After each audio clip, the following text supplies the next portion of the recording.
स्वागत है आप सभी का मोटिवेशनल कहानियों में। आज की कहानी का शीर्षक है मनुष्य की कीमत।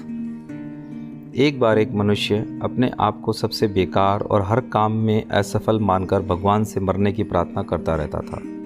हमेशा कहता था कि भगवान मुझे इस धरती पर क्यों भेजा, मेरी यहाँ क्या ज़रूरत, मेरी यहाँ क्या कीमत, वगैरह वगैरह।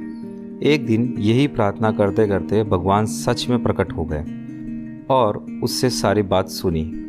फिर भगवान ने उसे एक चमकता हुआ पत्थर दिया और कहा कि जाओ इसकी सही कीमत पता करके आओ और सही कीमत जानकर इसे वापस लाना है, इसे बेचना नहीं है। वह क्या करता, चल पड़ा पत्थर की कीमत जानने। सबसे पहले वह एक फल वाले के पास गया।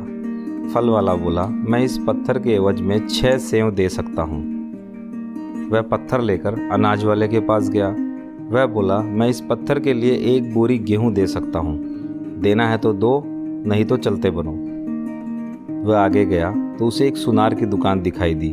उसने सोचा चलो इसको दिखाते हैं। सुनार देखते ही बोला, चलो इस पत्थर का मैं तुम्हें 5 लाख दे सकता हूँ। वह बोला, नहीं, मुझे बेचना नहीं है। सुनार ने सोचा पत्थर हाथ से चला जाएगा, इसलिए उसने कीमत 15 लाख कर दी। फिर भी व्यक्ति को तो पत्थर बेचने की अनुमति थी नहीं, सो बोला नहीं। तो सुनार बोला कि चलो आखिरी कीमत बोलता हूँ 50 लाख, देना है तो दे दो। वह बोला, मुझे बेचना नहीं है, खाली कीमत पूछनी है। वह वहाँ से चल दिया। तभी वह एक हीरे जवाहरात का काम करने वाले व्यापारी के पास में पहुँच गया। व्यापारी पत्थर देखते ही उसे देखता रह गया। वह बोला, इसे खरीदने की कीमत इस धरती में किसी की नहीं है। यह अमूल्य पत्थर है, इसकी कीमत नहीं आंकी जा सकती। दोस्तों, यही है हमारी कीमत। समय और परिस्थिति के हिसाब से बदलती रहती है।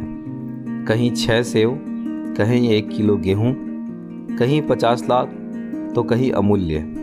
जिस प्रकार एक लोहे की छड़ कम महंगी, उससे बनी कीलें उससे महंगी और उससे बनी स्प्रिंग उससे भी महंगी होती है, उसी प्रकार मनुष्य की कीमत इससे नहीं कि अभी वो क्या है, बल्कि इससे है कि वह अपने आप को क्या बना सकता है।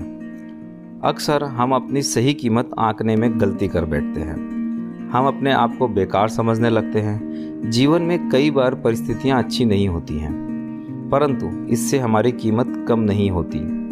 हमें हमेशा अपने आप में सुधार करते रहना चाहिए और अपने सही स्थान और सही कीमत प्राप्त करने की दिशा में बढ़ते रहना चाहिए।